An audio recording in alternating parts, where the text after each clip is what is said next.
Okay મિત્રો,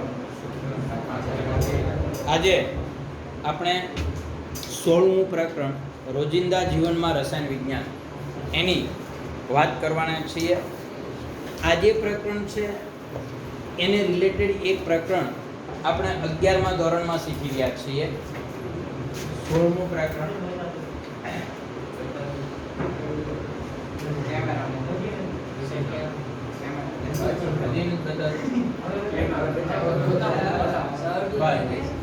રોજિંદા જીવનમાં રસાયણ વિજ્ઞાન. મિત્રો, અહીંયા આપણે કુલ એનો 3 પાર્ટ્સમાં અભ્યાસ કરવાનો છે. એક ઔષધીય બાબતે, એક જંતુનાશક પદાર્થ તરીકે, અને એક પિગમેન્ટ એટલે કે રંગો અને એ બનાવવા એવી રીતે, અને એક છેલ્લે છે એનો આપણે વોશિંગ તરીકે, મતલબ કે સાફ સફાઈ કરવા માટે જ્યારે જે કેમિકલનો યુઝ કરીએ, આ 3 પાર્ટ્સમાં એનો આપણે અભ્યાસ કરવાનો છે. તો આ પ્રકરણની શરૂઆત કરીએ. થિયરિકલ પ્રકરણ છે મિત્રો. અહીંયા આપણને આપ્યું છે કે જીવંત સૂઝથી ગૂઢ વિચારો તરફ તથા તેમાંથી વ્યવહારિકતા તરફ, જીવંત સૂઝથી વિચારો તરફ અને એમાંથી વ્યવહારિકતા તરફ. મતલબ શું કે ભાઈ, પહેલાં આપણને કોઈ વસ્તુનો સૂઝ એટલે કે સમજ આવે અને એનો આપણે વ્યવહારમાં ઉપયોગ કરતા થઈએ. અત્યારે તમને ખ્યાલ છે કે અત્યારે માણસનું જીવન છે એ ઘણું સરળ થઈ ગયું. હું હમણાં જાંજમેર ગયો હતો ને, ગોપનાથ. જાંજમેર મારા સસરાનું ગામ, એટલે ત્યાં ગયો ગોપનાથ. એટલે ત્યાં પેલો ગોપનાથની બાજુમાં દીવાર દાંડી છે ને, ત્યાં એક રાજાનો હવા ખાવાનો મહેલ છે. એટલે ત્યાં મારા મામાનો છોકરો, મારો કઝિન, એમ બંને જતા હતા. મેં કીધું, રાજા પહેલાં હવા ખાવા માટે અહીંયા આવતા, કારણ કે પંખા નહોતા. અને અત્યારે તમે જુઓ તો સામાન્યમાં સામાન્ય માણસ પણ રાજા કરતાં વધુ સારું જીવન જીવે. આપણને અત્યારે ફોટામાં રાજાના કપડાં બધા ધોયેલા ને લાગે સારા, પણ ત્યારે કંઈ સાબુ નહોતો, એ રેતીથી જ ઘસીને ધોતા. ભલે એ ન ધોવે, દાસીઓ ધોવે, પણ હતું તો એનું એ જ, બરાબર. એટલે કહેવાનો મતલબ કે એનું જે જીવન છે એ, આપણું જીવન એની સાપેક્ષમાં, સામાન્ય માણસનું જીવન પણ એની સાપેક્ષમાં ખૂબ જ સરળ છે. તો એની પાછળ મિત્રો ક્યાંય ને ક્યાંય આપણી સૂઝ એટલે કે વિજ્ઞાનનો વિકાસ એ જવાબદાર છે, અને જેને આપણે વ્યવહારમાં લાવીએ છીએ. અને જ્યારે વિજ્ઞાનના વિકાસની વાત આવે ત્યારે સૌથી પહેલાં રસાયણ વિજ્ઞાનમાંથી જે રાસાયણિક પદાર્થ બને અને એનો વ્યવહારમાં જે ઉપયોગ કરીએ, પહેલાં એવા ભયંકર રોગો હતા કે જેમાંથી ઘણી બધી માનવ સૃષ્ટિનો ઘણો બધો ભાગ મૃત્યુ પામતો હતો. આપણને ખબર છે, તમારી આસપાસ આ 50-60 વર્ષના લોકો જુઓ તો એ કેટલા ભાઈઓ હોય? 50-60 વર્ષના હોય ને તો એના એ 4 ભાઈઓ હોય ને 5 ભાઈઓ હોય ને 7 ભાઈઓ હોય, બરાબર. અને એને તમે પૂછો 3 હોય ને તો બીજા 3 ઓફ થઈ ગયા હોય. કારણ કે બાળકનો જન્મ થાય, ગર્ભમાં પણ ઘણીવાર દવાના અભાવે બાળક મૃત્યુ પામતું હતું. પછી એનો જે બાળકનો ઉછેરનો જે રેશિયો હતો એ બહુ ટૂંકો હતો. ત્યારે ઘણા બધા નાની ઉંમરમાં જ બાળકો છે એ મૃત્યુ પામતા હતા. અને એટલે જ બાળક ઘણી બધી વાર એવું થાય કે 2 કે 3 ભાઈઓ, 2 કે 3 બાળકો હોય અને ઘર બાળક વગરનું થઈ જતું. આ સ્થિતિ પહેલાં હતી. પણ હવે આપણને ખબર છે કે આમ સરેરાશ આયુષ્ય અત્યારે 60 વર્ષનું થઈ ગયું. 60 વર્ષનું. પણ પહેલાં સરેરાશ આયુષ્ય કેટલું હતું? એના કરતાં ઓછું હતું. આપણને એમ થાય કે નાના થાય, ખોટી વાત છે. પહેલાં નાની ઉંમરમાં જ બાળકો મરી જતા હતા, અને જે જીવી જતા હતા, બરાબર, એ પાછા 90 વર્ષ કાઢી નાખતા હતા, 100 વર્ષ કાઢી નાખતા હતા. એટલે એ રેશિયો પાછો ઊંચો હતો. ખ્યાલ આવી ગયો તમને? તો મિત્રો, આજે અત્યારે અલગ અલગ દવાઓની શોધને ભયંકરમાં ભયંકર બીમારી પણ આપણે દૂર કરી શકીએ. તો આ ઔષધીય, આ એક વિજ્ઞાનનો આપણી સૂઝથી આપણે એનો ઉપયોગ કરીએ છીએ. તો આ પ્રકરણમાં આપણે આના વિશે જ અભ્યાસ કરવાનો છે. જોઈએ, અત્યાર સુધી તમે રસાયણ વિજ્ઞાનના પાયાના સિદ્ધાંતો શીખ્યા અને તમે અનુભવ પણ કરી ચૂક્યા છો કે રસાયણ વિજ્ઞાન માનવ જીવનના દરેક ક્ષેત્રમાં અસર કરે છે. રસાયણ વિજ્ઞાન એ આમ તમે જુઓ ને તો બધા વિજ્ઞાનનો પાયો રસાયણ વિજ્ઞાન છે. 11માં આવ્યા ત્યારે શરૂઆતમાં કીધું કે બધા વિજ્ઞાનનો પાયો રસાયણ વિજ્ઞાન. રસાયણ વિજ્ઞાનમાં એનો અભ્યાસ આવે છે કે જે આપણને દેખાતું નથી, બરાબર, અને એટલે આપણને થોડું અઘરું લાગે છે. મેં કીધું એમ કે વિજ્ઞાન ફિઝિક્સમાં સાહેબ સમજાવતા હોય તો એ આપણી આસપાસ બનતી ભૌતિક ઘટનાઓ, આપણી આસપાસ ભૌતિક પદાર્થનો અભ્યાસ એની સાથે સાંકળી અને તમને સમજાવી શકે. જીવ વિજ્ઞાનમાં છે તો આપણી આસપાસની વનસ્પતિ સૃષ્ટિ કે આ માનવ શરીર રચનાનો અભ્યાસ હોય તો આપણે એને થોડુંક રિયલાઇઝ કરી શકીએ. જ્યારે કેમિસ્ટ્રીમાં સાબુની બનાવટ આવે તો એ સાબુની બનાવટમાં કયા કયા કેમિકલ કઈ રીતે રિએક્શન આપે છે એ આપણે યાદ જ રાખવું રહ્યું. શું કામ? કારણ કે આપણે ઘણી બધી વાર વાત કરીએ કે સાબુનું રિએક્શન મને આવડે છે અને કોઈને નથી આવડતું તોય સાબુ મારા શરીર ઉપર ઘસું તોય ફીણ વળે ને એને ફીણ જ વળે છે, એમાં તો કોઈ ફેર પડતો નથી. એટલે રસાયણ વિજ્ઞાનનો મોટામાં મોટો પ્રોબ્લેમ આ જે આપણને દેખાતું નથી એનો આપણે અભ્યાસ, પણ એ પાયાનું વિજ્ઞાન છે. રસાયણ વિજ્ઞાનના સિદ્ધાંતોનો ઉપયોગ જુઓ માનવ જાતિના હિતમાં થતો આવ્યો છે. સફાઈ વિશે વિચારશો તો સાબુ, પ્રક્ષાલકો, ઘરગથ્થુ વિરંજક, ટૂથપેસ્ટ વગેરે જેવા પદાર્થો તમારા ધ્યાનમાં આવશે. સુંદર વસ્ત્રો તરફ જોશો તો તરત જ કાપડ બનાવવામાં વપરાતા સંશ્લેષિત રેસાઓ, રસાયણો અને કાપડને રંગીન બનાવવા માટે વપરાતા રસાયણોનો તમને વિચાર આવશે. ખાદ્ય પદાર્થો ફરીથી અનેક રસાયણો કે જેના વિશે તમે અગાઉના એકમમાં શીખ્યા છો તે તમારા ખ્યાલમાં આવશે. બીમારી અને રોગો આપણને ઔષધોની યાદ અપાવે છે. ફરીથી રસાયણો, વિસ્ફોટક, બળતણ, રોકેટના બળતણ, બાંધકામ સામગ્રી, ઇલેક્ટ્રોનિક સામગ્રી વગેરે બધા જ રસાયણો છે. બધામાં એક યા બીજી રીતે રસાયણનો ઉપયોગ થતો હોય છે. આપણે પ્રત્યેક ક્ષણે રસાયણોના સંપર્કમાં આવીએ છીએ. આપણે પોતે સુંદર રાસાયણિક સર્જનો કરીએ છીએ અને આપણી બધી જ પ્રવૃત્તિઓ રસાયણો દ્વારા નિયંત્રિત થાય છે. આપણા શરીરમાં પણ આપણે જે ખોરાક ખાઈએ અને એમાંથી આપણને ઉર્જા મળે ત્યાં સુધીની ક્રિયા છે એક પ્રકારની રાસાયણિક પ્રક્રિયા છે. એટલે કુદરતમાં પણ રાસાયણિક પ્રક્રિયાઓથી જ બધી ક્રિયાઓ થતી હોય છે જેની આપણને અનુભૂતિ થતી નથી. ઘણી બધી એવી પ્રક્રિયાઓ છે કે જેની આપણે અનુભૂતિ નથી કરી શકતા. આ એકમમાં આપણે અગત્યના અને રસપ્રદ 3 ઔષધો, 3 ક્ષેત્રો, એક ઔષધ, એક ખાદ્ય પદાર્થ, એક સફાઈ કરતા પદાર્થનો રસાયણ વિજ્ઞાનમાં અનુપ્રયોગ શીખવાના છે. એટલે આ 3 પોઈન્ટમાં આપણે અભ્યાસ કરવાના છે. એમાં ઔષધ વિશે થોડાક શબ્દો ભારે છે એટલે એ થોડું સમજવું પડે.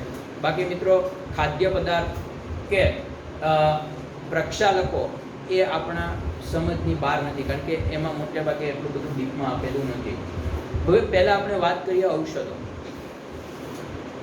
અત્યારના સમયમાં એમાં છેલ્લા 2 વર્ષથી જે આખું વિશ્વ, આખી પૃથ્વી જે મહામારી સામે લડી રહ્યું છે ને એમાંથી જો કોઈ માણસોને બચાવ્યા તો એ એક રસાયણનો ઉપયોગ અને રાસાયણિક દવાનો યોગ્ય ઉપયોગ જ આપણને બચાવી શક્યું છે. બરાબર, અત્યાર સુધીમાં આપણે જે પણ કંઈ રક્ષણ મેળવી શક્યા એ ઔષધોને પ્રતાપે છે. ઔષધો એ નીચા આણ્વીય દળવાળા, જેનું આણ્વીય દળ 100 થી 500 યુ એટલે યુનિફાઈડ માસ, બરાબર ને, રસાયણો છે. આ રસાયણો બૃહદ આણ્વીય લક્ષ્યો સાથે પારસ્પરિક ક્રિયા કરે છે. એક કરતાં વધુ લક્ષ્ય સાથે કાર્ય કરતા હોય છે અને જૈવિક પ્રતિક્રિયા ઉત્પન્ન કરે છે અને જૈવિક ક્રિયાઓનો વિરોધ અથવા તો જૈવિક ક્રિયાઓ વિરુદ્ધ આપણને રક્ષણ આપે છે. માથું દુખે છે આપણને તો આપણે પેરાસિટામોલ લઈએ, જો કે એની આડઅસર પણ ધોમ છે. આયુર્વેદિક દવા તરફ હવે ધીમે ધીમે માણસો વળે છે. એક રીતે અમુક રોગ આયુર્વેદિકથી સારા થતા હોય તો એલોપેથી દવાનો ઉપયોગ ટાળવો જોઈએ એવું પણ કહે છે. માથું દુખે છે, આપણે લાંબો સમય સહન નથી કરી શકતા એટલે આપણે સીધી માથાની ટીકડી ખાઈને. હવે પ્રશ્ન એ છે કે પેરાસિટામોલ ખાઈએ છીએ ત્યારે આપણા શરીરમાં જે પ્રોબ્લેમ છે એ જે જૈવિક પ્રોબ્લેમ ઊભો થયો છે એને દૂર નથી કરતો. પણ એ સીધી અસર છે આપણા ચેતાતંત્ર ઉપર કરે છે. એટલે આપણું ચેતાતંત્ર છે એવી રીતે કાર્ય કરે છે કે દુખાવો આપણે ભૂલી જઈએ છીએ. બાકી વાસ્તવમાં માથું દુખે છે એની જે આપણને જૈવ અવરોધ ઉત્પન્ન થયો, જૈવિક અવરોધ, એ તો ઊભો જ છે ત્યાં, એનું કારણ તો ત્યાં છે જ, પણ આપણને ભૂલવાડે છે, ચેતાતંત્રને નિષ્ક્રિય કરે. એટલે જ એમ કહેવાય છે કે લાંબા સમયે દુખાવાની ટીકડી ખાવાથી ચેતાતંત્ર નબળું પડે છે. સાથે સાથે આ બધી દુખાવાની દવાઓ છે એ મોટે ભાગે કિડની ઉપર સીધી અસર કરે છે. તો અહીંયા એના ખાસ ફાયદાની સાથે કેટલાક નુકસાન પણ છે મિત્રો. હવે જુઓ, જૈવિક પ્રતિક્રિયા એ ચિકિત્સિક અને ઉપયોગી હોય તેવા ત્યારે આ રસાયણોને દવાઓ કહેવામાં આવે છે. જ્યારે આ બધા રસાયણો છે એનો આપણે ડૉક્ટર પાસે તપાસ કરાવીએ અને આપણી માટે એ દવા બનતી હોય, ટૂંકમાં જરૂરિયાત પ્રમાણે આપણે એને દવા કહીએ છીએ. આ દવાનો ઉપયોગ રોગોના નિદાન અટકાવવા અને ઉપચારમાં કરવામાં આવે છે. જો મિત્રો, રોગોના નિદાન કરવું એટલે શું? જ્યારે તમે લેબોરેટરીમાં તમારું બ્લડ આપી અને તમે કોઈ રોગ, મેલેરિયા કે કોરોનાના વાયરસ તમારા શરીરમાં છે કે નહીં, લેબોરેટરી ટેસ્ટથી નક્કી થાય, તો ત્યાં પણ કેમિકલનો યુઝ થાય છે, એટલે એને નિદાન કહેવાય. પછી ઉપચાર કરવો એટલે શું? દવા આપે ડૉક્ટર આપણને જે લખી દે, અટકાવવું, વચ્ચે એક આવ્યું અટકાવવું એટલે શું? રસીનું કામ અટકાવવાનું છે. દાખલા તરીકે તમારામાંથી મોટાભાગના મિત્રોએ નાના હતા ત્યારે બધી જ રસી લીધી હોય, પોલિયોની રસી હોય, ઓરીની રસી હોય કે બધી. બાકી હું જ્યારે નાનો હતો ત્યારે ઓરીની રસી નહોતી આવતી ને, એટલે શું હતું કે ઓરી એકવાર નીકળે છે, હા એ એક જ વાર નીકળે છે, કારણ કે આપણા શરીરમાં અમુક રોગની સામે એન્ટીબોડી ઉત્પન્ન થઈ જાય. એ એન્ટીબોડી ઉત્પન્ન થાય પછી આપણને એની સામે રક્ષણ મળતું હોય છે. પોલિયો છે, 8મા ધોરણમાં જ્યારે અમે હતા, હું જ્યારે 8મું ભણતો ત્યારે મારા ક્લાસમાં 60 વિદ્યાર્થીનો ક્લાસ હોય ને એમાં 2 થી 3, તમને નવાઈ લાગશે, તમે 40 વર્ષ કે 35-40 વર્ષની ઉપરના વ્યક્તિઓને અથવા તેનાથી મોટાને પૂછજો તો 50-60 વિદ્યાર્થીના ક્લાસમાં 2 થી 3 અપંગ બાળકો બેઠતા હતા. શું કામ? પોલિયોને કારણે. નાની ઉંમરમાં પોલિયોના જે 5 વર્ષથી નાની ઉંમરના બાળકોને પોલિયો થાય એટલે કમરથી નીચેનો જે ભાગ છે એ આખો ખોટો પડી જાય છે, મતલબ કે એ ખરાબ થઈ જાય, અને એને કારણે શું થાય, એને ચાલી નથી શકતો. એટલે પણ પોલિયોની રસી શોધાયા પછી વિશ્વમાંથી અત્યારે પોલિયો સંપૂર્ણપણે નાબૂદ થઈ ગયો. તો આ અટકાવવાનો ઉપાય છે. અને ઉપચાર એટલે જ્યારે આપણે રોગ થઈ ગયો છે કોઈ, અને એના ઉપચાર માટે જે દવા લઈએ ડૉક્ટર આપણને આપે છે, આ ઉપચાર અને નિદાન, આ બે વસ્તુ આપણે ભારતમાં ઘણા ખરા દેશોમાં એવું છે કે આ બંને વસ્તુ ડૉક્ટર જ કરે. પહેલાં એ નિદાન કરે, પછી નિદાન જાતે થઈ શકતું હોય તો જાતે કરે, નહીં તો લેબોરેટરી કરાવીને નિદાન કરે કે તમને શું પ્રોબ્લેમ છે, અને એને આધારે પછી એ દવા આપે. ઘણા વિકસિત દેશો એવા છે કે ડૉક્ટરનું કામ ફક્ત નિદાન કરવાનું છે. ડૉક્ટરોનું કામ ફક્ત નિદાન કરવાનું છે, ઉપચાર કરવાનું મતલબ કે દવા એ લખી દે કે ભાઈ આ પ્રોબ્લેમ આ વ્યક્તિને છે. તો મેડિકલમાં જાઓ તો એ આપણને ત્યાં એને આધારે દવા આપે.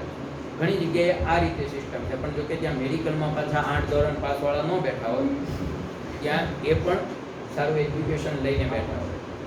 ફાયદો થાય, કારણ કે અત્યારે આપણે બધા ડૉક્ટરનું ખરાબ નથી કહેતા, પણ મોટાભાગના ડૉક્ટરો દવા, મેં તો એવા નામી સાંભળ્યા છે કે એક જ કંપની, તમને ખબર છે દવાની કિંમત કઈ રીતે નક્કી થાય? દવાની કિંમત વાસ્તવમાં શું હોય? 100 રૂપિયાની 10 ટેબ્લેટ જે તમને મળે છે, હકીકતમાં 10 રૂપિયાની બને.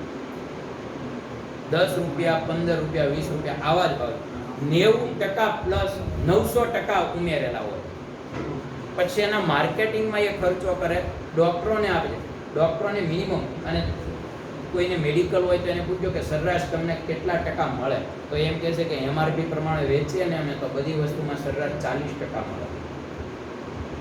કંપની જે જેન્યુઇન કંપની જે 20% કે 10%, 15% આપતી હોય, તો કેટલીક કંપની એવી હોય કે 60% પ્રોફિટ આપે. માર્કેટ એમઆરપીના ભાવમાં 60%, 40% એને પડતો હોય. એટલો બધો ભાવ થાય.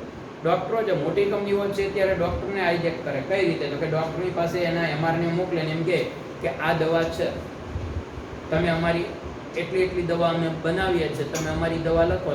તમે લખેલા પ્રિસ્ક્રિપ્શન જે છે, દવાનું જે લિસ્ટ હોય એમાં તમે જો તમારી મેડિકલમાંથી 1 કરોડ વર્ષે કે 2 કરોડની કે એટલી દવા તમે વેચાવશો તો તમને આ રીતે વિદેશ જવાનું પેકેજ મળશે. બધા ડૉક્ટર એવું કરતા ન હોય, પણ આવું ચાલે છે. અને એને કારણે દવા છે દિવસે, કારણ કે અંતે તો આવવાનું તો ગ્રાહકો ઉપર જ છે.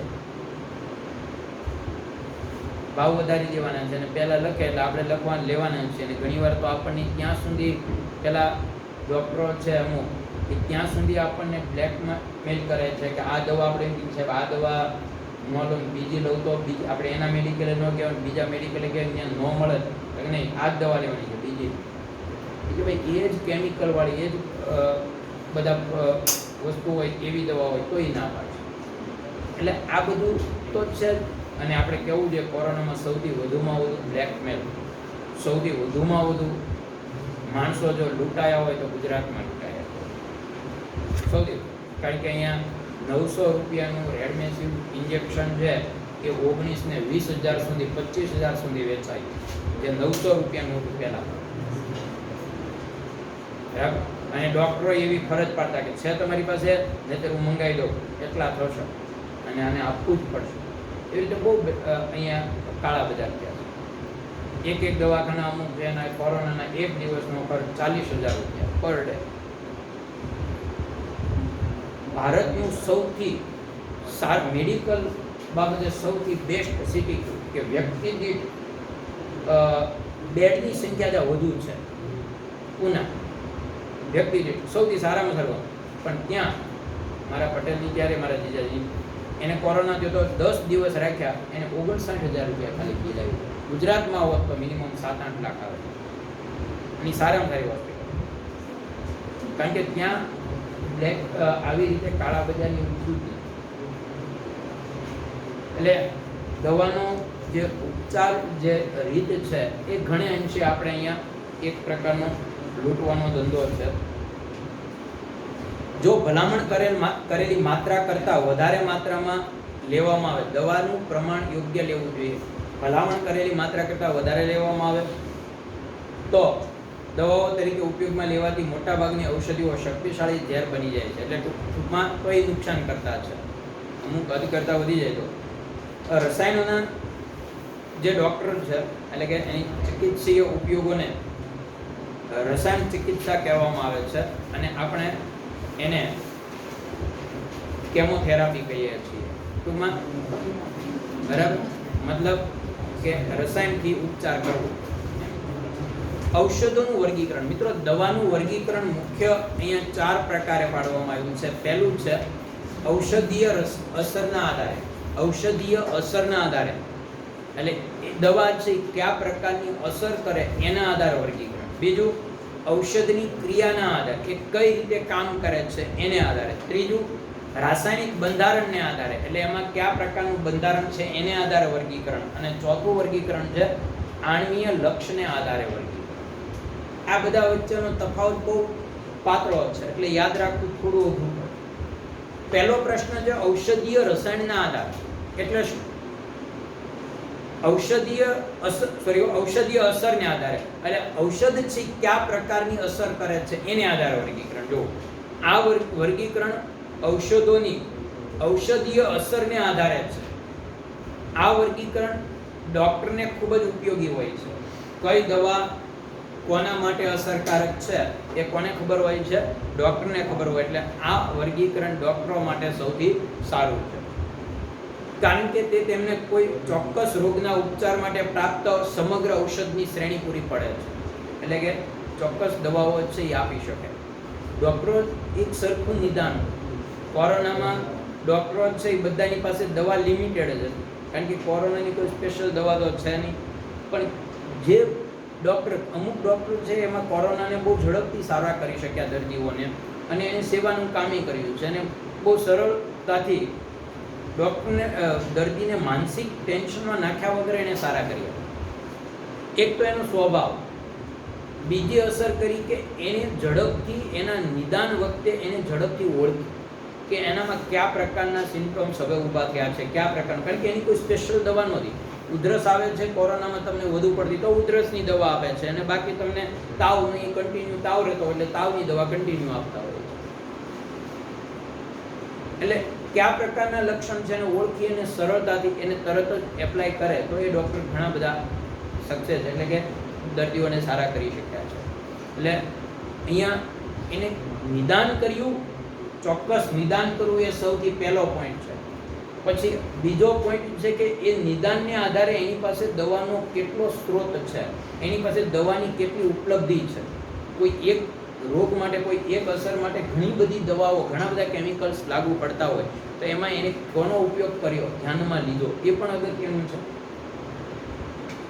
બાકી તો આપણે ઘણી બધી વાર ગામડે ડૉક્ટરો હોય, બધે હોય એવું નથી ગામડાના ડૉક્ટર, આપણે એમ કે તાવ આવ્યો એટલે પહેલાં એ સાદા તાવની દવા આપે, ત્યાંથી શરૂઆત કરે પેરાસેટામોલ.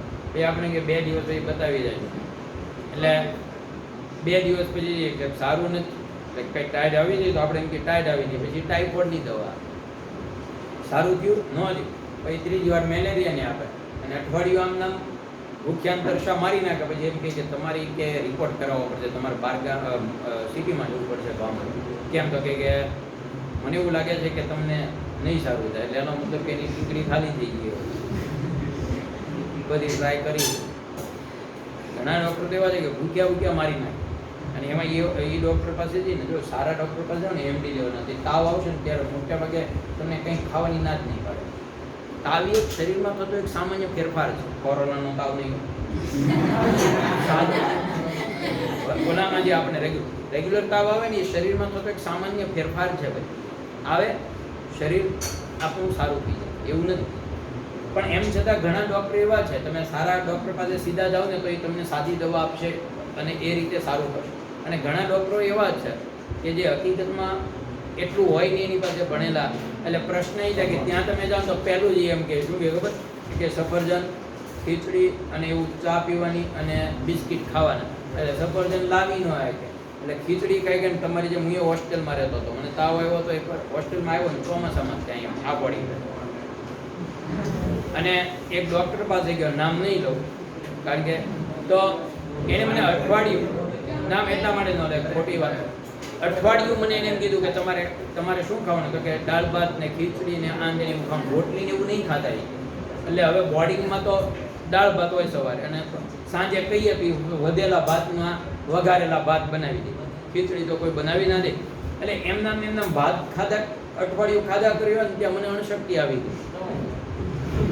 પછી બીજા ડૉક્ટર પાસે ગયો, ત્યારે એને કીધું, મને ત્યારે અણશક્તિ આવી એવો જ હતો ત્યારે. પછી બીજા ડૉક્ટરે કીધું આ બધું બંધ કોને કરાવ્યું? મેં કીધું એક ડૉક્ટરે કરાવ્યું. મને કે બધું શરૂ કરી દે ખાવાનું તો સારો થશે, બાકી હવે તાવ સારો થઈ જશે ને તો આ નહીં સારું. એટલે કહેવાનો મતલબ કે ઘણી બધી વાર કારણ કે યોગ્ય નિદાન ન હોય તો એનો ઉપચાર કોઈ દિવસ યોગ્ય રીતે થતો નથી. એટલે ઔષધીય અસરને આધારે ઔષધીય વર્ગીકરણ એ ડૉક્ટર માટે સૌથી શ્રેષ્ઠ છે, કારણ કે કયા રોગ માટે કઈ દવા આપવી એ એને વધુ કઈ દવા કયા રોગ માટે અસરકારક છે એ સમજી શકે. ઉદાહરણ તરીકે તમે જુઓ, વેદનાહક ઔષધ, વેદનાહક એટલે દુખાવો દૂર કરે, ઔષધ વેદના દૂર કરવાની અસર ધરાવે છે. જીવાણુનાશી ઔષધ હોય એ સૂક્ષ્મજીવોનો નાશ કરે છે અને તેમની વૃદ્ધિને શું કરે છે? અટકાવે છે. બરાબર ને? સૂક્ષ્મજીવોનો શું કરે? નાશ કરે. પછી તો હું જો ઓલા એક ભાઈ ખૂબ જ દારૂ પીતા હતા, એટલે એની પત્નીને એમ કહ્યું કે આને કોઈ ડૉક્ટર પાસે કે કોઈ સારા વ્યક્તિ પાસે લઈ જવું. પહેલાં એ સારા સલાહકાર પાસે લઈ જવું. સારો સલાહકાર હતો એટલે ટૂંકમાં મોટિવેશન આપે એવું. એને એક પ્રયોગ કરીને દીધો. એને દારૂ એક ઓલામાં લઈને આમ મૂક્યો અને પછી બહાર ગધેડું હતું જો, પછી એને દારૂ મૂકીને કીધું કે, અને બાજુમાં પાણી મૂકી દો. ગધેડો પાણી પીવા મને દારૂ ન પીધું. એટલે કે જો તને આમાંથી શું શીખામણ મળી? તો કે ગધેડા હોય દારૂ ન પીવે.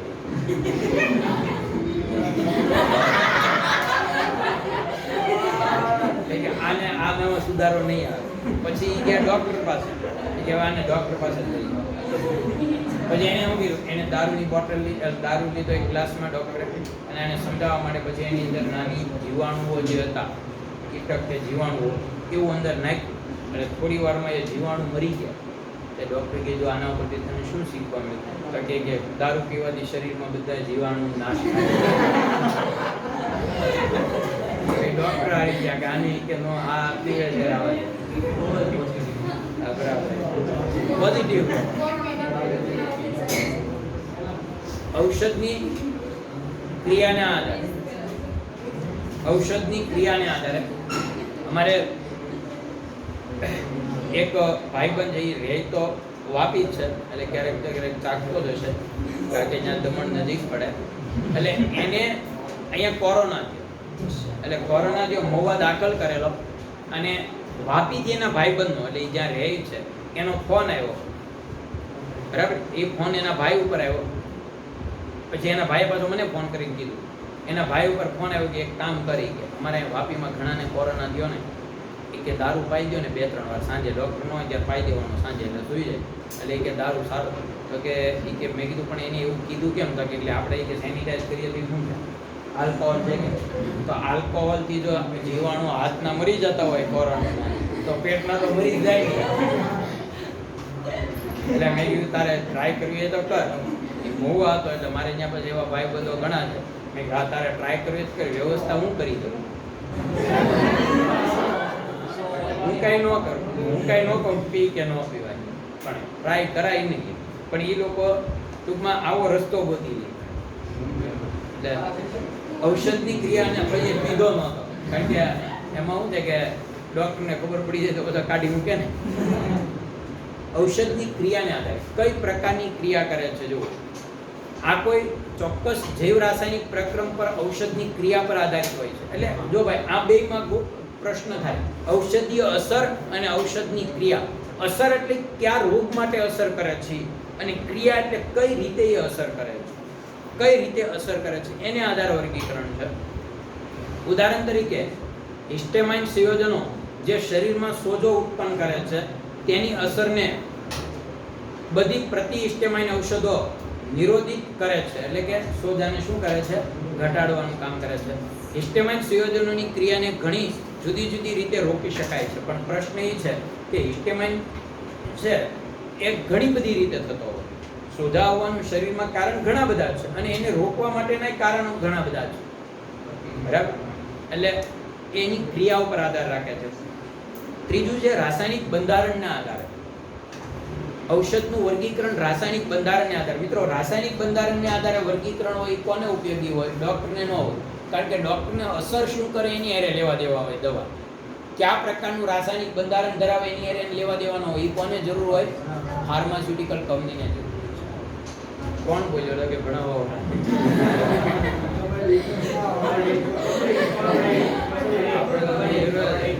પણ ફાર્માસ્યુટિકલ કંપની હોય એને કોઈ રિએક્શનમાં એને બંધારણને આધારે લોકો રિએક્શન આપતા હોય, તો એના માટે આ વર્ગીકરણ ખાસ અગત્યનું છે. તમે જુઓ, આ પ્રકાર ઔષધના રાસાયણિક બંધારણ પર આધારિત છે. સમાન બંધારણીય લક્ષણો અને મોટાભાગે સમાન ઔષધીય સક્રિયતા ધરાવતા ઔષધોને આ રીતે વર્ગીકૃત કરવામાં આવે છે. ઉદાહરણ તરીકે સલ્ફોનેમાઇડ ઔષધ નીચે દર્શાવ્યા મુજબ સામાન્ય બંધારણીય લક્ષણ ધરાવે છે. સલ્ફોનેમાઇડ કયા પ્રકારનું હોય છે આપણે બંધારણ આપ્યું. હવે એવી રીતે એને અનુરૂપ બીજા કયા કયા છે ઔષધો, તો એ બંધારણને આધારે વર્ગીકરણ કર્યું કહેવાય. પણ એ મેં તમને કીધું એમ એ ફાર્માસ્યુટિકલ કંપનીઓ છે કે કોઈ ઔષધિઓનું નિર્માણ કરતા અથવા તો એનું સંશોધન કરતા વૈજ્ઞાનિકો છે, એના માટે એ ઉપયોગી છે. આણ્વીય લક્ષને આધારે સામાન્ય રીતે ઔષધો જૈવિક અણુઓ. આણ્વીય લક્ષને આધારે એટલે શું મિત્રો? સામાન્ય રીતે ઔષધો જૈવિક અણુઓ જેવા કે કાર્બોહાઈડ્રેટ, લિપિડ, પ્રોટીન અને ન્યુક્લિક એસિડ સાથે પારસ્પરિક ક્રિયા કરે છે. આની સાથે ક્રિયા કરતો હોય છે. એટલે લક્ષ એટલે શું કે દવા છે એ તમે જ્યારે લ્યો છો ત્યારે સૌથી પહેલા એ કોને તમારા શરીરમાં લક્ષ બનાવે છે, મતલબ એ કોના ઉપર એ આક્રમણ કરે છે, કોની સાથે એ જોડાય છે, તો એને આધારે વર્ગીકરણ છે. અહીંયા તમે જુઓ તો એ કાર્બોહાઈડ્રેટ્સ ઉપર એ આક્રમણ કરી શકે, એટલે કે એની સાથે જોડાઈ શકે, લિપિડ, પ્રોટીન કે ન્યુક્લિક એસિડ સાથે પારસ્પરિક ક્રિયા કરે છે. આ જૈવિક અણુઓને લક્ષ અણુઓ અથવા તો ઔષધ લક્ષો કહેવામાં આવે છે. તમે લોકો નેનો ટેકનોલોજી શીખ્યા 10મામાં, ત્યારે એક વાક્ય આવતું હતું મિત્રો કે ભવિષ્યમાં નેનો ટેકનોલોજીના ઉપયોગોમાં એક વાક્ય આવતું હતું કે ભવિષ્યમાં એવી દવા શોધાય જેને આપણે નેનો ઔષધીય કહેશું. કે અત્યારે જે આપણે ટેબ્લેટ લેવી પડે એના કરતાં ખૂબ જ નાની ટેબ્લેટથી પણ આપણું કામ થઈ જશે. શું કામ? કારણ કે ભવિષ્યમાં એવી દવા શોધાવાની શક્યતા છે કે જે ભાગમાં કે જે અંગમાં તમને પ્રોબ્લેમ હોય છે ત્યાં જ એની અસર થાય, શરીરના બાકીના ભાગ ઉપર એ અસર કરતી નથી. અને એની શરૂઆત થઈ ગઈ છે એ તમને કહી. દાખલા તરીકે પહેલાં સામાન્ય ઓપરેશન કરવા માટે પણ ક્લોરોફોર્મનો ઉપયોગ જ કરવો પડતો હતો, શરીરને બેશુદ્ધ કરવું જ પડતું હતું. અને અત્યારે તમને ખબર છે કે આપણે હાથનું ઓપરેશન કરવાનું હોય તો ફક્ત હાથ જ બેરો કરે છે, બાકીનું શરીરમાં કોઈ પ્રોબ્લેમ થતો નથી. બાકીનું શરીર જે જાગૃત હોય છે ને હાથને જ ખાલી અસક્રિય બનાવી દે છે, અને એને કારણે આપણે હાથ ઉપર જે ઓપરેશન કે વાટકાપ કરી આપણને ખબર નથી હોતી. તો આ એક પ્રકારે નેનો ઔષધીયની શરૂઆત છે. તો મિત્રો, સમાન બંધારણીય લક્ષણો ધરાવતા ઔષધિઓની લક્ષ્યો પરની ક્રિયાવિધિ સમાન હોય છે, બરાબર. અને આણ્વીય લક્ષ્યો પર આધારિત વર્ગીકરણ એ ઔષધીય રસાયણજ્ઞો એટલે કે ઔષધીય બનાવતા અથવા તો એનું સંશોધન કરતા વૈજ્ઞાનિકો માટે ખૂબ જ ઉપયોગી છે. હવે ઔષધ લક્ષ પારસ્પરિક ક્રિયા જો હોય, ઔષધ લક્ષ પારસ્પરિક ક્રિયા એટલે ઔષધ અને જે જગ્યાએ એને આપણે કાર્ય આપીએ, ટૂંકમાં જે આપણો પ્રોબ્લેમ જે સોલ્વ કરે છે ત્યારે એની વચ્ચે થતી પારસ્પરિક ક્રિયાઓ કેવી હોય. જૈવિક રીતે ઉદ્ભવેલ બૃહદ અણુ શરીરમાં વિભિન્ન કાર્ય કરે છે. ઉદાહરણ તરીકે શરીરમાં જૈવિક ઉદ્દીપક તરીકેની ભૂમિકા ભજવતા પ્રોટીન સંયોજનોને ઉત્સેચક કહેવામાં આવે છે. આપણા શરીરમાં જૈવ રાસાયણિક ક્રિયાને ઝડપી બનાવે એને આપણે પ્રોટીન કહીએ છીએ. અને એમ કહીએ છીએ કે ભાઈ નાની ઉંમરના બાળકોના ખોરાકમાં પ્રોટીનનું પ્રમાણ વધુ હોવું જોઈએ, જેથી એની શારીરિક ક્રિયાઓ છે એ બધી ઉત્સેચકો પૂરતા પ્રમાણમાં એટલે શારીરિક ક્રિયાઓ બધી યોગ્ય રીતે થયા કરે. તો આ પ્રોટીન જેનું કાર્ય છે કે ભાઈ એ આ રીતે કાર્ય કરતો હોય છે. જે પ્રોટીન સંયોજનો શરીરમાં પ્રત્યાયન તંત્ર માટે નિર્ણાયક હોય છે. પ્રત્યાયન એટલે પ્રોટીનનું કાર્ય બાયોલોજીના વિદ્યાર્થીને આવડે જ છે. પહેલું કામ મેં તમને કહી દીધું કે આપણા શરીરમાં જૈવિક ક્રિયાઓ માટે જૈવિક ક્રિયાઓને ઉદ્દીપિત કરવું એટલે કે એને ઝડપી બનાવવાનું કામ ઉત્સેચકો કરે છે. અને આ ઉત્સેચકો શેના બનેલા છે? પ્રોટીનના. એટલે જૈવ રાસાયણિક ક્રિયાનું આપણા શરીરમાં નિયમન કરવાનું કામ કોણ કરે છે? પ્રોટીન. બીજું પ્રોટીનનું કામ છે મિત્રો, અહીંયા આપણને કીધું છે કે બીજું જે પ્રોટીનનું કામ છે એ આપણે કીધું કે શરીરમાં પ્રત્યાયન તંત્રનું કામ કરે છે. પ્રત્યાયન એટલે શું? પ્રત્યાયન એટલે તમને ખબર છે કે આપણા શરીરના કોષો અને પેશીઓ શેના બનેલા છે? પ્રોટીનના એના બનેલા છે ને. અને એ પ્રોટીનના આપણા શરીરમાં દરરોજ લાખોની સંખ્યામાં કોષો નાશ પામે છે. એની સામે એટલા જ કોષો પાછા શું થાય છે? નિર્માણ પામે.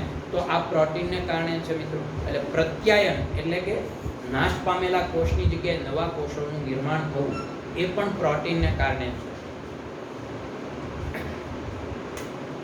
તેને ગ્રાહી પદાર્થ કહેવામાં આવે છે અને એટલે જ આપણે એને ગ્રાહી પદાર્થ કહીએ છીએ. વાહક પ્રોટીન સંયોજનો ધ્રુવીય અણુઓને કોષ પટલમાંથી વહન કરી લઈ જાય છે. તો વાહક પ્રોટીનનું કામ બાજુ શું છે?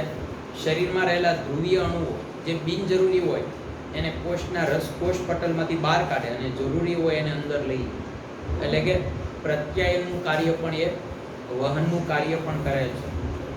ન્યુક્લિક એસિડ સંયોજનો પાસે કોષની સાંકેતિક જનીનીય માહિતી હોય છે.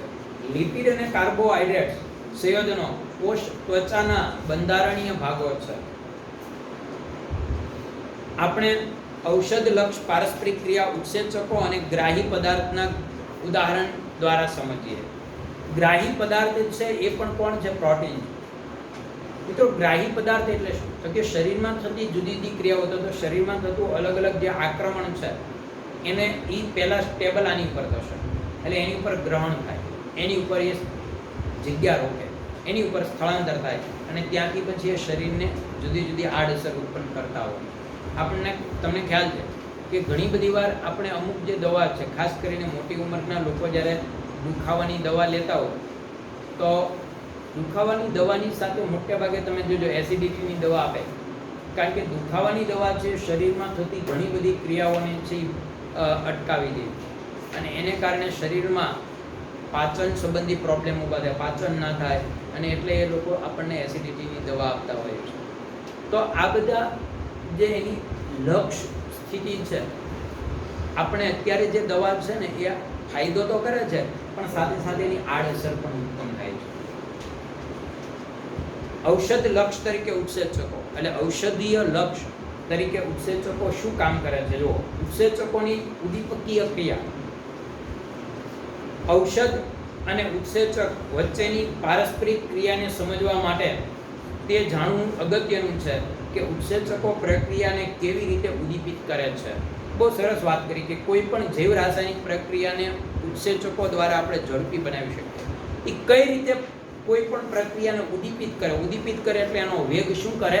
વધારે. એ પહેલા જાણવું પડે, પછી આપણે જોઈએ કે ઔષધને કારણે આ ક્રિયા હું કામ ધીમી પડે. તમે જુઓ, તાવ આવતો હોય, તાવ આવે ત્યારે ડૉક્ટર આપણને હળવું ખાવાનું ન કહે તો પણ આપણને એવું હળવું જ ખાવાનું ગમે. કારણ કે તાવ આવતો હોય ત્યારે એક તો આપણે કન્ટિન્યુ આરામ કરતા હોઈએ, એના કરતાં બીજી વાત, તાવ આવે છે શરીરનું તાપમાન જરૂર કરતાં વધી જાય અને ઊંચા તાપમાને આપણા શરીરમાં જે જૈવિક અણુઓ છે એની ક્રિયાશીલતા ઘટી જાય અને આપણા શરીરની બધી જૈવ રાસાયણિક ક્રિયાઓ ધીમી પડી જાય. એટલે પાચનથી લઈ અને બધી જ ક્રિયાઓ ધીમી પડે. બરાબર? તો એ શરીરના તાપમાનમાં થતો ફેરફારને કારણે આવું થાય છે. ઔષધ એટલે પહેલું આપણે કામ જાણવું પડશે કે ઉત્સેચક છે એ કોઈ પણ પ્રક્રિયાને ઉદ્દીપિત કેમ કરે છે, એટલે કઈ રીતે કાર્ય કરે છે, એને આકૃતિથી આપણને સમજાવેલું છે. બહુ સરસ વાત કરેલી છે કે હું તમને અહીંયા એક પોઈન્ટ સમજાવું. પહેલા અહીંયા તમે જો, ધ્યાન આપજો. ઉત્સેચક છે ને એ પોતાની સપાટી પર આવો એક ગ્રહણ માટેનો એટલે કે કોઈ પણ વસ્તુનું ને ગ્રહણ કરવા માટે, એને સ્વીકારવા માટેની એમાં જગ્યા હોય છે, આ ભાગ હોય છે. બરાબર? અને ગ્રાહી પદાર્થ છે એ એના આકારનો જ હોય એટલે એની ઉપર બરાબર બંધ બેસતો આવી જાય એટલે આના ઉપર સેટ થતો હોય. બરાબર? આ ઉત્સેચક છે અને આ છે એક ગ્રાહી પદાર્થ છે જેના ઉપર એક ગ્રહણ થાય છે અથવા તો ઉત્સેચક ઉપર એક. એટલે આપણે એમ કહી શકીએ મિત્રો કે આ એનું સક્રિય, આ જે છે એને હું સક્રિય સ્થાન કહી શકું. કારણ કે આપણે વાત કરેલી છે કે ઘણી બધી આ ઉદ્દીપકો એવું કામ કરે છે જે પોતે પ્રક્રિયામાં ઇન્વોલ્વ નથી થતા પણ સપાટી પૂરી પાડે. ઉત્સેચકો છે ને એવું જ કરે, સપાટી પૂરી પાડે. અને જે સપાટી પૂરી પાડે છે એને આપણે શું કહીએ છીએ? સક્રિય સ્થાન. કારણ કે ત્યાં આવતો અણુ છે એકદમ સક્રિય થઈ જાય, પ્રક્રિયા ઝડપથી કરવા માંડે. એટલે આનું નામ એ લોકોએ આપ્યું છે, શું આપ્યું છે મિત્રો? સક્રિય સ્થાન.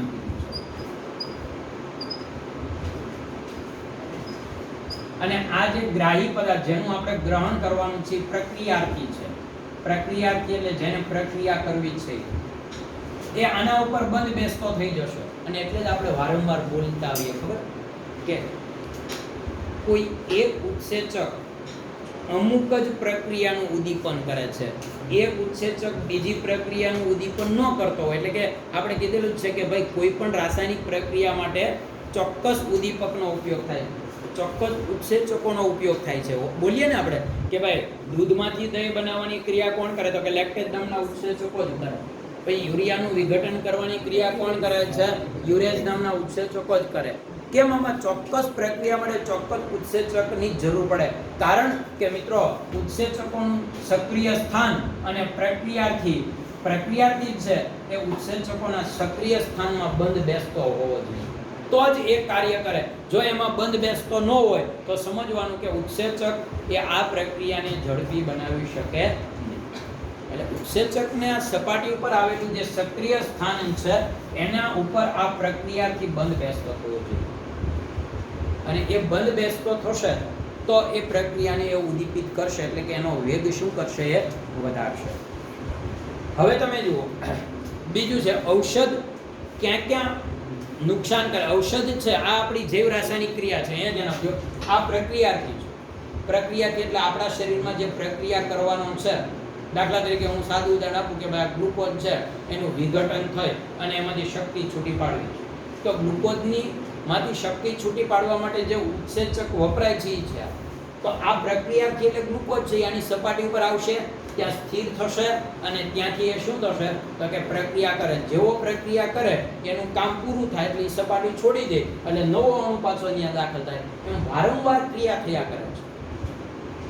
પણ જ્યારે આપણે દવા લઈએ છીએ, આપણે ઔષધિઓ લઈએ છીએ ત્યારે એની આડઅસર શું થાય તો કે ઔષધિઓ છે એ આપણે આ જૈવ રાસાયણિક ક્રિયાને અટકાવે.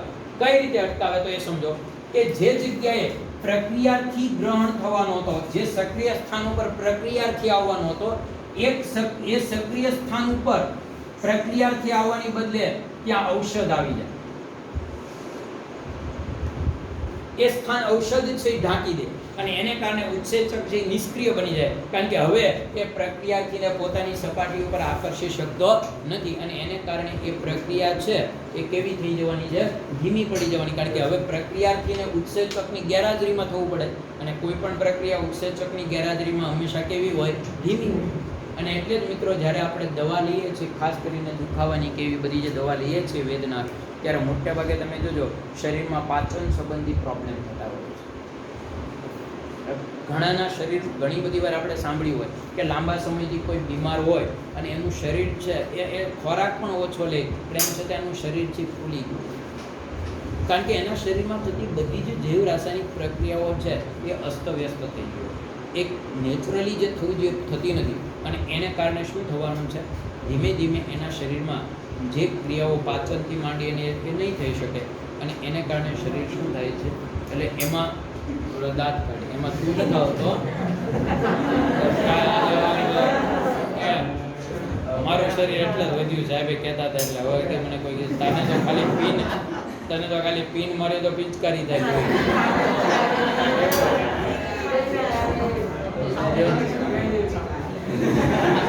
શરીરમાં પ્રોબ્લેમ નથી હો, એવું ન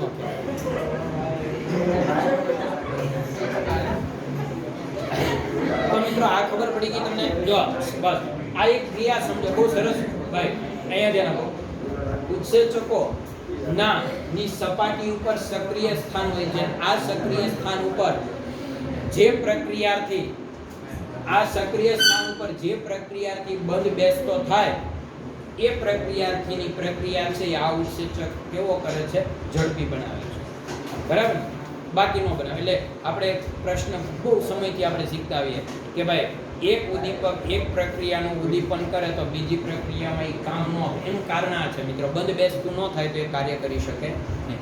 પણ જ્યારે આપણે કોઈ દવા લઈએ છીએ ત્યારે દવામાં રહેલા ઔષધીય કણો છે એ આ ઉત્સેચકના સક્રિય સ્થાને ગોઠવાય છે અને એને કારણે પ્રક્રિયાથી જે છે એ ત્યાં ગોઠવાઈ શકતો નથી. બરાબર, અને એને કારણે શું થશે તો કે એને કારણે જે જૈવ રાસાયણિક ક્રિયા છે એ ધીમી પડી જાય અને આ રીતે કાર્ય કરતું બંધ થઈ જાય અથવા તો ક્રિયા ધીમી થાય. બીજી રીતે તમને કહું તો આ ઔષધ છે એ સક્રિય સ્થાને આક્રમણ કરે તો સક્રિય સ્થાન જે એને ભરી દે છે અને એને કારણે પ્રક્રિયાથી ક્યાં આવી નથી શકતો, એટલે પ્રક્રિયા ધીમી પડે. બીજું એક કારણ, ઘણી બધી વાર એવું થાય મિત્રો કે ઉત્સેચક ઔષધીય છે ને એ સક્રિય સ્થાનમાં ન આવે. ઔષધીય છે ને એ સક્રિય, આ ઔષધીય છે એ સક્રિય સ્થાનમાં ન આવે પણ બીજી જગ્યાએ આક્રમણ કરે સપાટી ઉપર, અને જે સપાટી ઉપર આક્રમણ કરે એને કારણે આ સપાટી છે વિકૃત થશે અને જે સપાટી વિકૃત થાય એટલે એની અસર આના ઉપર થાય એટલે આ સપાટી વિકૃત થઈ જાય અને આ સપાટી જો વિકૃત થઈ જાય સક્રિય સ્થાન તો પછી એના ઉપર આપણે જે પ્રક્રિયાથી બંધ બેસતો થતો હતો એ બંધ બેસતો હવે થઈ શકે નહીં અને એને કારણે પણ પ્રક્રિયા ધીમી થઈ જાય. એટલે આક્રમણ ગમે ત્યાંથી ઔષધીય કણો કરે પણ ઉત્સેચકની સપાટી પર આક્રમણ કરશે એટલે રાસાયણિક પ્રક્રિયા, જૈવ રાસાયણિક પ્રક્રિયા ધીમી પડી જાય એનું મિત્રો કારણ આ છે. એટલે આ એક વાત આપણે ખાસ ધ્યાનમાં રાખવું. તો અહીંયા જો મેં જે વાત કરી એ છે, આપણે ઝડપથી જોઈ લઈએ.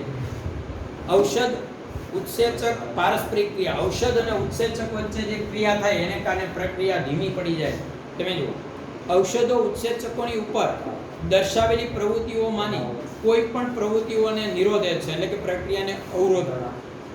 આ ઉત્સેચકના બંધન સ્થાનને અવરોધી શકે, એટલે ઉત્સેચકનું જે સક્રિય સ્થાન હતું એને અવરોધી લે અને પ્રક્રિયાર્થીના થતા બંધનને અટકાવે છે અને પ્રક્રિયાર્થી અને ઉત્સેચક વચ્ચે જે બંધન થવું જોઈએ એ થવા દેતો નથી, બરાબર, એને અટકાવે છે.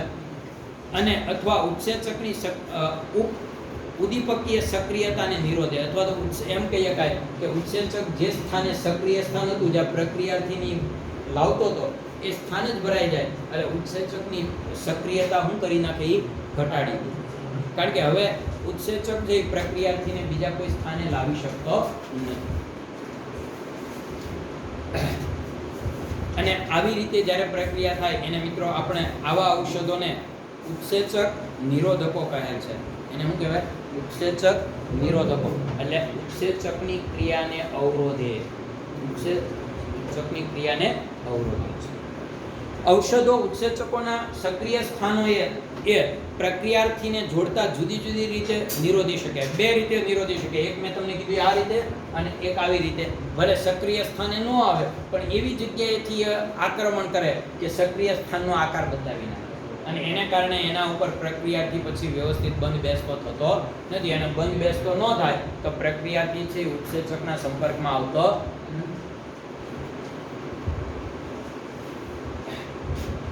જો ઔષધો બે રીતે, આ બે આકૃતિ મેં સમજાવી.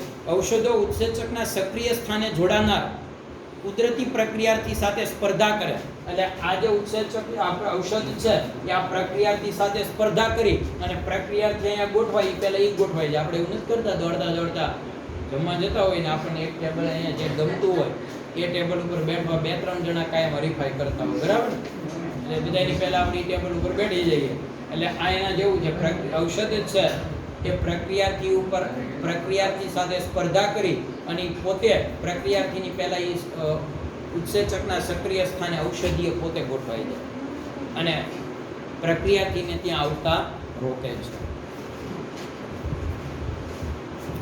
તમારે થાય કે નહીં મને નથી ખબર. તમારે તો અહીંયા જાતે લેવાનું હોય એટલે વાંધો ન આવે. અમારે તો હું હોસ્ટેલમાં મોવા ભણતો ત્યારે અમારે શું હોય, પીરસવા આવતા. અત્યારે 9માં અમે હતા ત્યારે 8મા વાળાનું કામ શું હતું કે 8મા વાળાને શાક સુધારવાનું હોય એટલે બટેટા ફોડવાના બધું હોય. બટેટા જેથી ફોડવાના ત્યારે 15 કિલો બટેટામાંથી 5 કિલો ખવાઈ ગયા રસોઈ. 9મા વાળાને પીરસવાનું હોય. આ અમારે તો અમે 8મું ભણતા ત્યારે અમારે પીરસવાનું ન હોય એટલે શું કરવાનું કે ઝડપથી જઈ અને જે રસોડું અહીંયા રસોડું હોય રસોઈ બનતા બહાર બેઠવાનું હોય ને એટલે અહીંયા બેઠી જાય દરવાજામાં. શું કામ કે શરૂઆત આપણાથી કરે એટલે ગરમ રોટલો આવે. આ બધું કરવું પડે હે અને તોય ગરમ ન આવે કારણ કે અમુક એવા હોય ને કે હેઠેથી ભરે ગરમ હોય નીચેથી સ્માર્ટ થોડા કહેવાય હેરાન હવે જો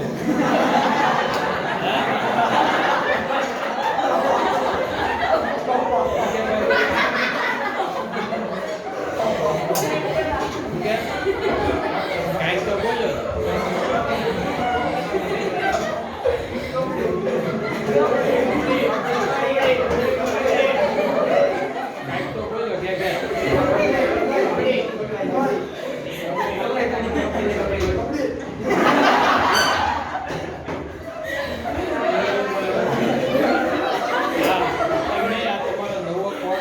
કબડ્ડી કરતા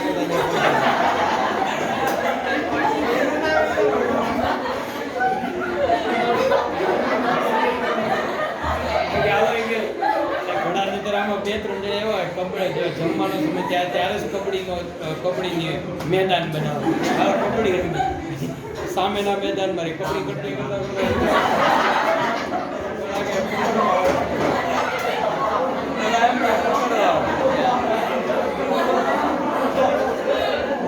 આપણને એમ પકડવા ગયા એ ક્યાંક જમવા બેઠું.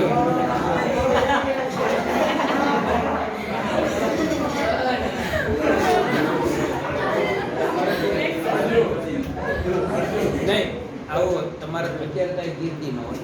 હું તો આ બધું અમારામાંથી જે અમને ખબર હોય ને એમાંથી બોલું એટલે તમને ઘણી લાગુ ન પડે. અમે અહીંયા આ બોર્ડિંગમાં અત્યારે આ જે છે ને આપણો રૂમ એના કરતાં નાનું જમવાની જગ્યા હતી એનાથી નાનું અને વિદ્યાર્થીઓ 80-100 હવે થાય શું કે સવારે 10:30 થી જમવાનું શરૂ થાય. મારી કોલેજ હતી 11 વાગે શરૂ થાય, એટલે અમે 10:30 કરાવ્યું 10-12 વિદ્યાર્થીઓ.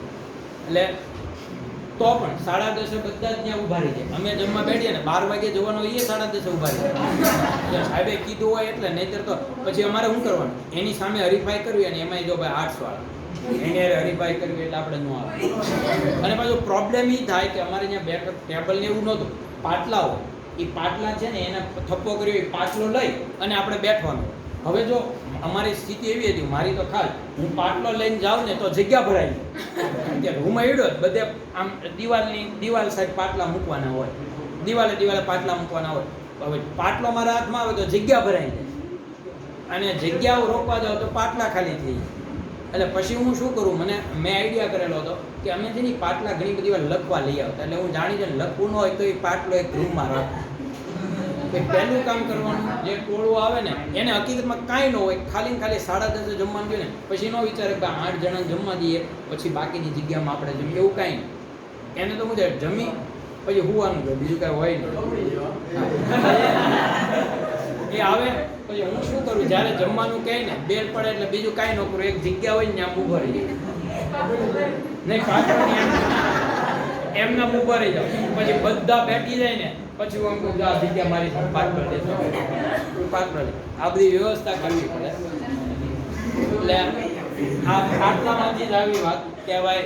સક્રિય સ્થાન જે બે વચ્ચે સ્પર્ધા થાય, અને ઔષધ છે કે ઉત્સેચકનું સ્થાન સક્રિય સ્થાનમાં ગોઠવાય, એને કારણે ભાઈ પ્રક્રિયાથી છે ગોઠવાઈ નથી શકતો, એટલે પ્રક્રિયા ધીમી નહીં કે ઝડપી નહીં બની શકે. પછી આ સિવાય એક બીજું કારણ એવું આપ્યું છે કે કેટલાક ઔષધો ઉત્સેચકના સક્રિય સ્થાને જોડાતા નથી, પરંતુ તેઓ, મેં તમને સમજાવી દીધું, પરંતુ તેઓ ઉત્સેચકના જે અન્ય સ્થાને જોડાય છે તેને એલોસ્ટેરિક સાઇટ કહેવાય છે. જે સ્થાને જોડાય એને શું કહેવાય? એલોસ્ટેરિક સાઇટ. અને એલોસ્ટેરિક સાઇટ ઉપર જોડાય એને કારણે એના સક્રિય સ્થાન કેવું થઈ જાય?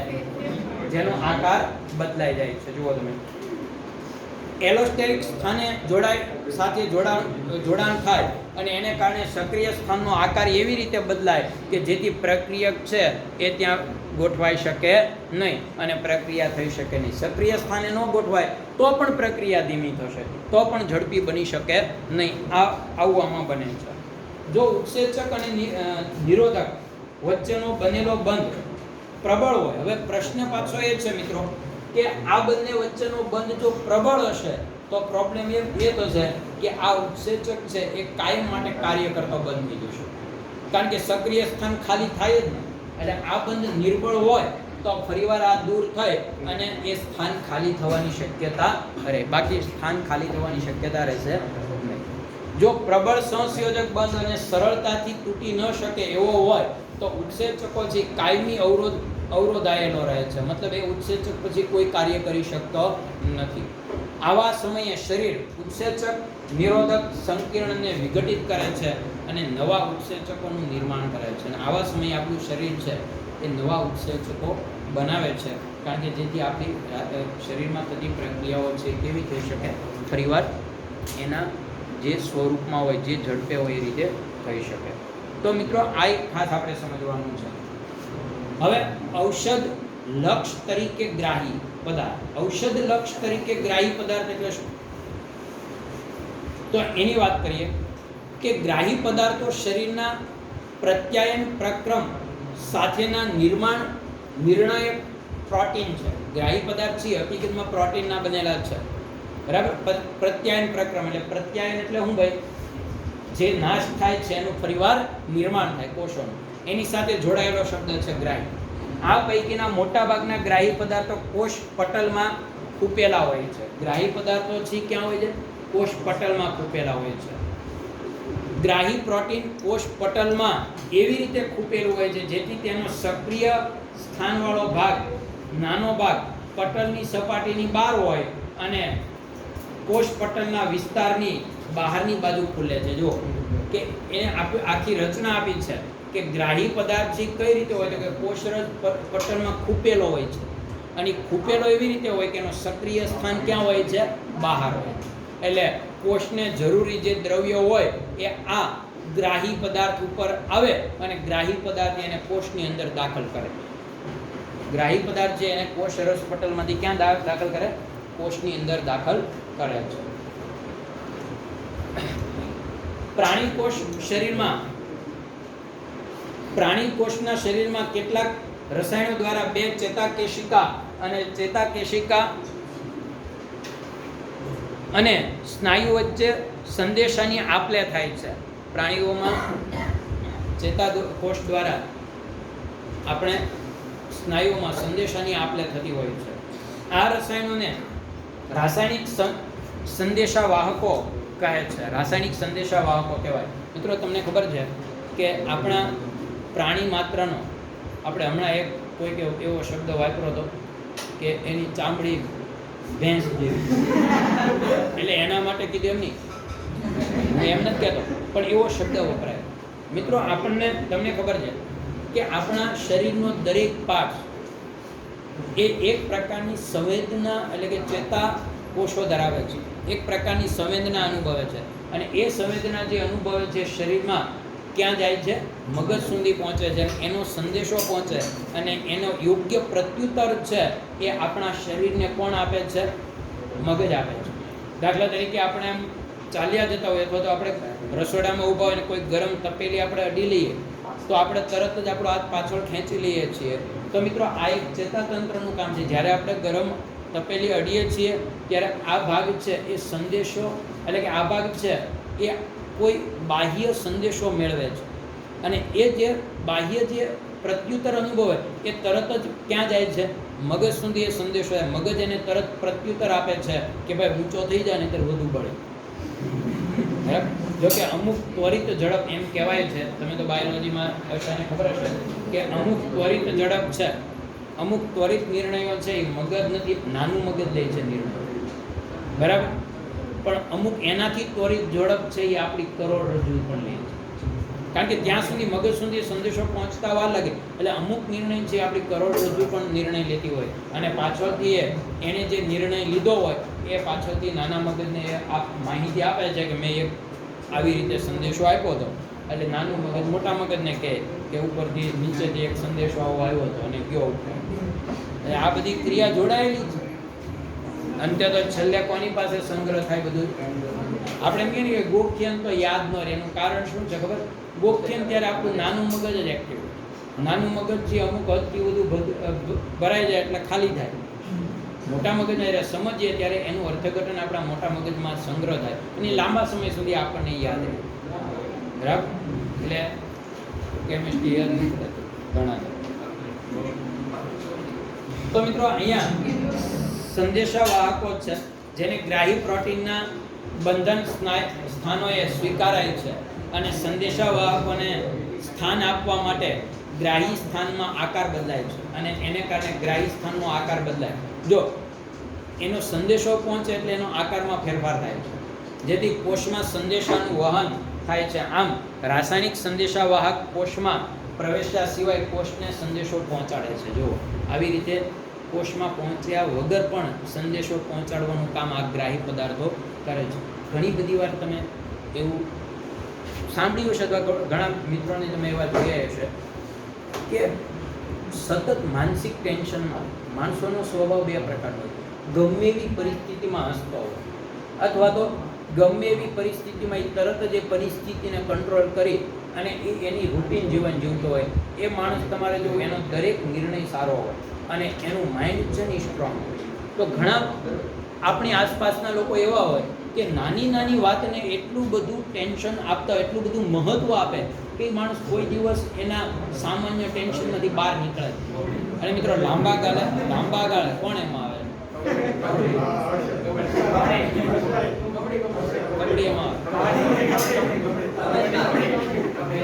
તો લાંબા ગાળે તમારે જોવાનું એવા તમારી આસપાસ કોઈ નાની ઉંમરથી તમે જોતા આવતા હોય તમારા કુટુંબમાં કે તમારા ઘરમાં, એ વ્યક્તિને લાંબા ગાળે ભૂલવાની આદત પડી ગઈ. કારણ કે એનું મગજ સતત માનસિક ટેન્શનમાં હોય. એને કારણે જે જૈવ રાસાયણિક ક્રિયાઓ થાય અને એ જૈવ રાસાયણિક ક્રિયાઓથી એના શરીરમાં દરેક વખતે એ અવરોધ ઉત્પન્ન થાય. એટલે ટૂંકમાં એની વિકૃત અસર ઉત્પન્ન થાય. સતત માનસિક ટેન્શનથી એને વિકૃત અસર ઉત્પન્ન થાય અને લાંબા ગાળે એના શરીર ઉપર પણ અસર કરે છે. ઓકે, શરીરમાં અનેક જુદા જુદા ગ્રાહી પદાર્થો હોય છે. જુદા જુદા રાસાયણિક સંદેશાવાહકો સાથે પારસ્પરિક ક્રિયા કરે છે. આ ગ્રાહી પદાર્થો રાસાયણિક સંદેશાવાહકોમાંથી એકની સાપેક્ષે બીજાની પસંદગી દર્શાવે છે, કારણ કે તેમના બંધન સ્થાનો જુદા જુદા આકાર, બંધારણ અને એમિનો એસિડ સંગઠન દર્શાવે છે. સંદેશો કયા પ્રકારનો છે એના આધારે ગ્રાહી પદાર્થો ઘણા બધા પ્રકારના છે. કયા ગ્રાહી પદાર્થ માટે કયું કામ આપવાનું છે દરેક એની પસંદગી યુક્ત હોય છે. જે ઔષધો ગ્રાહી સ્થાને જોડાય છે તેના કુદરતી કાર્યોને નિરોધિત કરે છે, એટલે અવરોધે છે, અને તેને એન્ટાગોનિસ્ટ કહેવાય છે. જ્યારે સંદેશાને અવરોધિત કરવાની જરૂરિયાત ઊભી થાય છે ત્યારે આ ઉપયોગી બને છે. બીજા પ્રકારની ઔષધો કે જે કુદરતી સંદેશાવાહકની નકલ કરીને ગ્રાહી પદાર્થોને સક્રિય કરે છે તેને આપણે એગોનિસ્ટ કહીએ છીએ. આ કુદરતી રાસાયણિક સંદેશાવાહકની ઉણપ હોય ત્યારે ઉપયોગી બને છે, એટલે કે જ્યારે કુદરતમાંથી આ પ્રકારનું જે સંદેશાવાહકમાં જે રસાયણ વપરાય એ જો આપણા શરીરમાં એની ઉણપ ઉત્પન્ન થાય તો આપણે એને બહારથી એ પ્રકારનું એન્ટીજન લઈ, એટલે એ પ્રકારનું દવા લઈ અને આપણે એને ફરીવાર સક્રિય કરી શકીએ, કારણ કે ગ્રાહી પદાર્થોને નિષ્ક્રિયમાંથી કેવા કરવાના છે, અહીંયા સક્રિય કરવાની વાત છે. ઓકે મિત્રો, અહીંયા સુધી રાખીએ. ઔષધોના વર્ગીકરણના જે ક્રિયાઓ છે આપણે પછીથી લઈ લઈશું.